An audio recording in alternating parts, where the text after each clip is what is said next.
for me, that is the most important process for that reason. A very good afternoon, everybody. My name is Gerrit Strydom from CNC Professional Machines, and I will be doing training with Natalie here today on the CO2 laser machine concerning maintenance, cleaning, also very importantly alignment. So let's get to it. This is the G-Waker 1390 100 watt CO2 laser machine. It's very conveniently have these awesome panels on the side that you usually just take off. Put that out of the way and then get the machine on.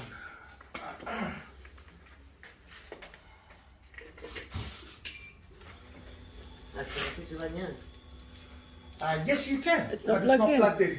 It's not plugged in yet. Get the chillers going. Get the power going.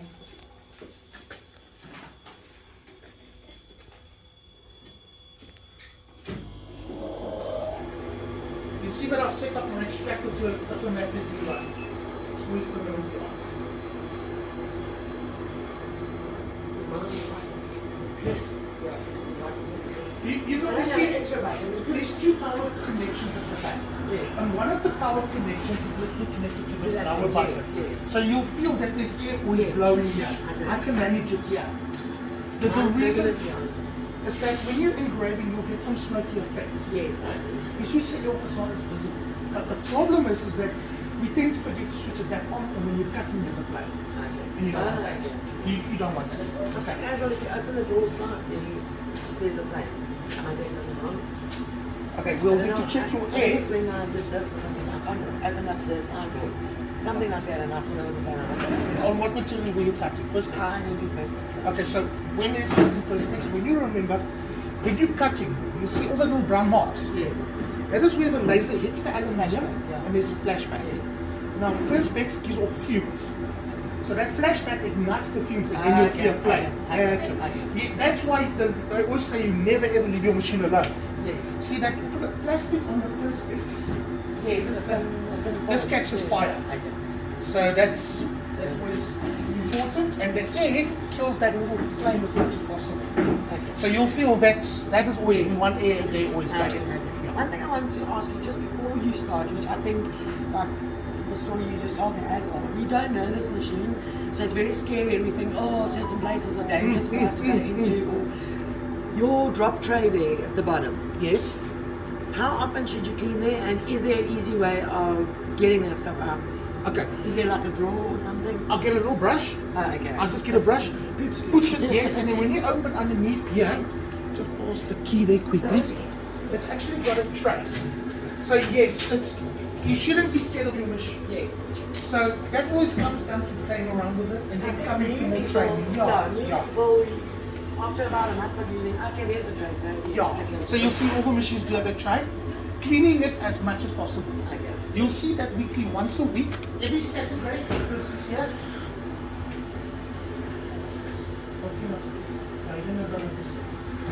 So clean upstairs. I didn't know there was a drawer. Figured out there was a drawer when I found you the other day, and I thought the machine got stuck. But now that you pulled it out, I'm like, bloody hell, I didn't even know that I think where I missed it is that we don't cut as much when we do the training. Yes. We only cut a little couple of circles to set up the machine, and I think I didn't explain to you because I was always catching everything. Yes.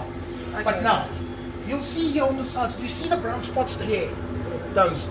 That is where the laser reaches that area and it burns there. Yes. So what is very important here is that you need to clean this regularly and not have a pile of rubbish lying like that. Yes, I don't. We'll come in, we'll clean it. The cutting grids gets washed once a week. Somewhat, You see the problems, we got a lot of this big stuff. Yes. And as you see knives and very detailed stuff, if the cutting grid is very dirty, that flashback is very predominant. Okay. So that's why mine's much of it. All our wood and stuff, lots of customers don't. I don't like the burn effect on the wood. You see there? Yeah. So that is why we try and keep it clean. So profile. Works wonders. Wonders, there's like 400 rand for 5 litres at the chemist. There's about 20 litres down there. I swear by it. Now we use sunlight soap and everything. Also, a nice little tip for Perspex. If you're engraving with a CO2 laser, you always see a little ghosty effect. Yes. Take clean sunlight soap, I'll prove it, yeah. And scrub it. Sunlight soap, no, well, smear it on. Oh, before With you... wet, yes. Uh-oh. And then you literally wash it with wet cloth. And that smoky effect is not there, it's beautiful. Where's our trophies? Okay. We did a trophy here. So this one there. Oh, very nice. Look at that, not a single posting effect. And you did a replacement. That's brilliant. Yeah, so that is just a simple little edit. It feels so easy. So you did all the way to Yeah, and then I put a piece of felt to wipe it off. Ah. Yeah, when the first time I did this, I was so panicked. And everything had to be so. Perfect, yes. After the 50th, 60th, I learned my lesson. Yeah, that one was very serious. So, yes, cleaning the machine is extremely important. We do it once a week. I don't always check my alignment, but yes, it is a regular thing. Yeah, because you I see, know yeah, my machine. Exactly. Yeah. Yeah. You know how much you've done, or Yes. so I haven't done a lot, so that's why I wasn't too stressed about it. Now it's getting to the time. Yes. when So- I'm seeing inconsistencies, and I think okay. That's it. fine. When you start seeing inconsistency, that's when you stop. Right, okay, it is time to check alignment and to clean the machine. So, cleaning, get some cotton wool. I've got isopropyl alcohol here. I love saying isopropyl alcohol.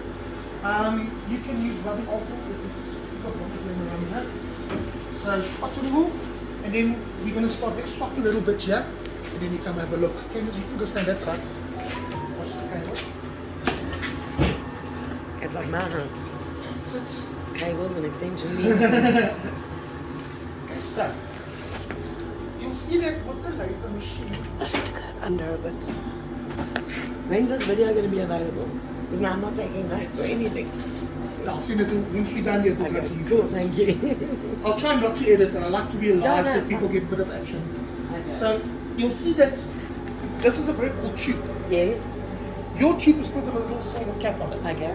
You need to screw the silver cap off. And there's a little yellow lens on that silver cap and clean that one. Ah, I didn't even know about that. Yes. Now mine, unfortunately, you see there on the inside. Mine is a little bit more difficult to get to. Okay. So mine is a silver cap that I must screw off. Yes. A gewone screw, lefty loosey. Yeah, lefty loosey and it Okay. comes off. When we're back at the factory, I'll actually screw one off and I'll show you. But it's just my tube now. Okay.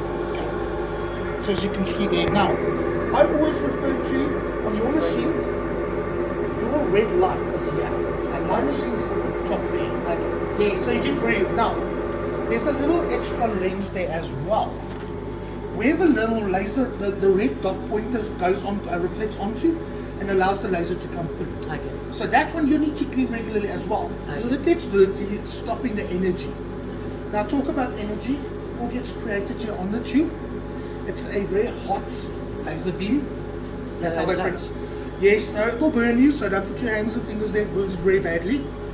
So now how it works is it comes out of your laser tube, Yes. reflects onto mirror number 1, 2, 3, and then through a lens. Okay. Perfect. So- 1, 2. Yeah, so when I do alignment, I always refer to mirror number 1, mirror number 2, mirror number 3, focus lens. Okay. The reason I say focus lens because there's a lens here as well.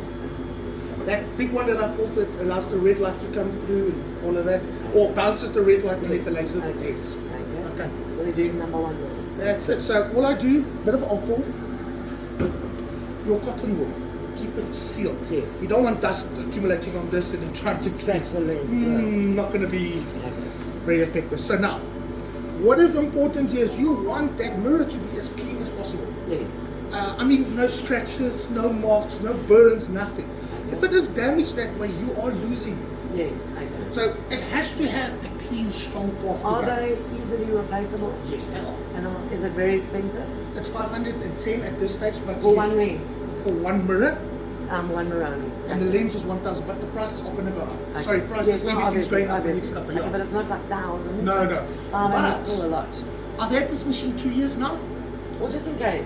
Stuff Yeah. happens, and I'm I think also I've doing gained it for them. 2.5 years on this machine now, and I've not had to replace Okay, a single perfect. mirror. So once again, it comes down to cleaning and maintenance. Okay. There is a coating on this, so you don't want to be rubbing it Too off. hard, Yeah. okay. So, but if it's dirty, you need to clean it. So a little bit of alcohol. Isopropyl alcohol. Okay, so I it's- literally just okay. rub it. Nice and wet. Okay. Thank you. And as you can see, there's no dust or anything like Okay, that. perfect. If I had to stick my head in there now, you can see the mirror. Okay. I don't really recommend it if the machine is on because of various reasons. Agreed. But I can see there's a little bit of a mark there still. Let me just Okay. wipe that. Candace can maybe try and get the camera in there. Can you see it? There we go. Yeah. So that's important that it is as clean as possible. Squeaky. Yeah. Squeaky, squeaky clean. And no marks, no scratches. How's that looking? Oh, that looks beautiful. Can you see? Yeah.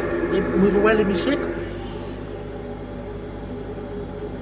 Look, it can be a lot cleaner. Let me just give it a nice little wipe on the sides. Yeah, that's squeakiness. That's what I said. I love it. Squeaky. Okay, so Perfect. that's one. Okay, lens number 1. Two. That's No, lens. mirror Mirror Yeah, number 1. mirror number Okay, 1. Number 2. Number 2, Also the same. wipe them nice and clean.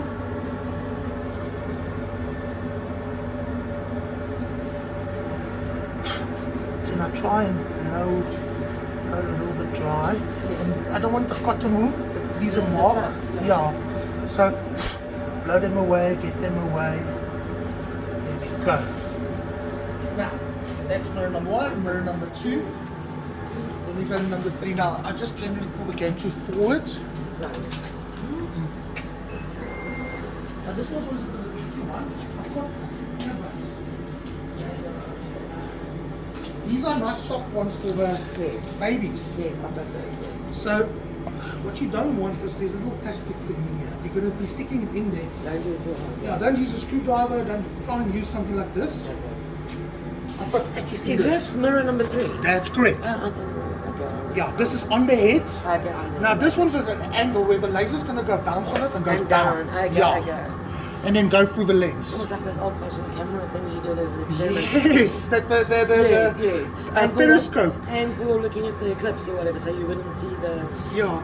blind So side. this, what I usually do is I'll use my phone's camera, the light, just to check it. Okay. Because from this angle you can't really see it.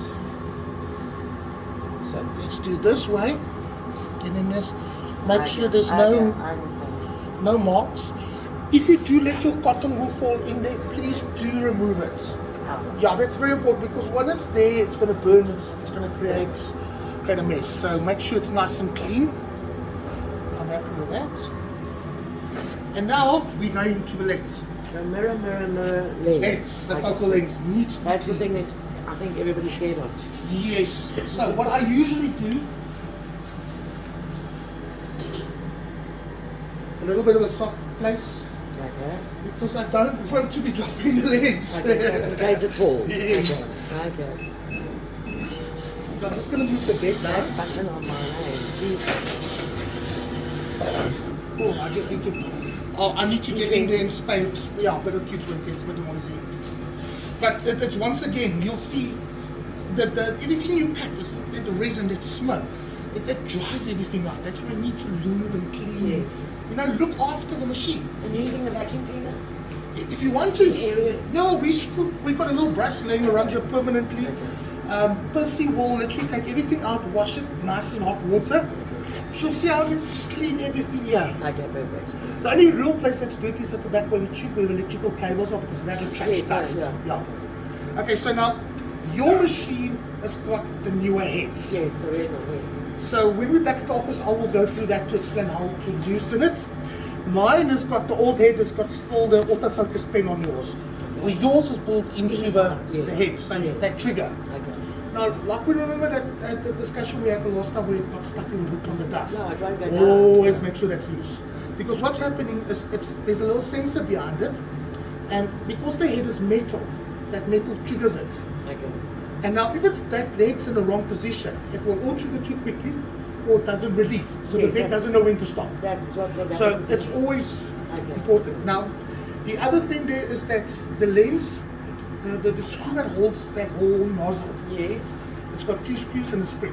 Okay. The part that's got the spring is the autofocus part. So if you adjust there, once again it's going to be triggered. Okay. So you don't adjust that Okay. first one. You only adjust this, but I'll show it on your machine. Yeah. Okay. Mine very easily. I've got marks and everything from age where I've marked it. So I unscrew, yeah? You see where... Okay. And also what you can see is when someone forgot to autofocus correctly.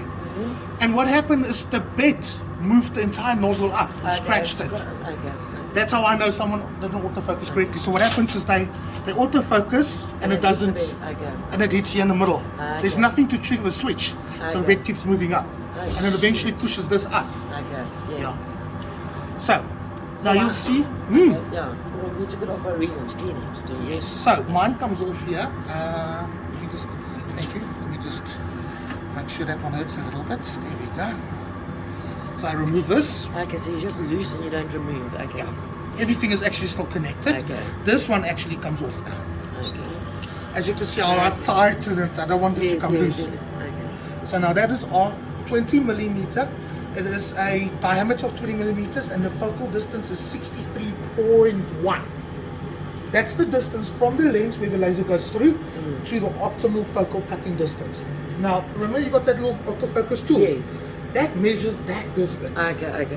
Nice. So that is how we check the bed is correct. Not level, because I don't use that word. Yes. Because people actually use a level and that never works. I've seen that on YouTube. You just want to have the distance. That focal distance. Must be the same on all four corners. In the middle and on the sides. Yes. Because of the motors can actually change the direction of the bed. Okay. And you want that bed to move up and down correctly. Okay, good. And that is one of the reasons we don't always cut through. Because Yes. the bed's not straight. The other reason that we don't cut through is wrong settings. And then focal distance and alignment that's out. Yeah, those are the factors. So the main thing I think is if it's cutting through there but it's not cutting through here, that means alignment. Yes, yes. Most of the time it is the alignment that is out. Mine's definitely alignment. I think it's just like a fraction. I can see it. It looks like it's cut through, but when I take it out, it didn't go cut through. all the Okay, way I'll through. show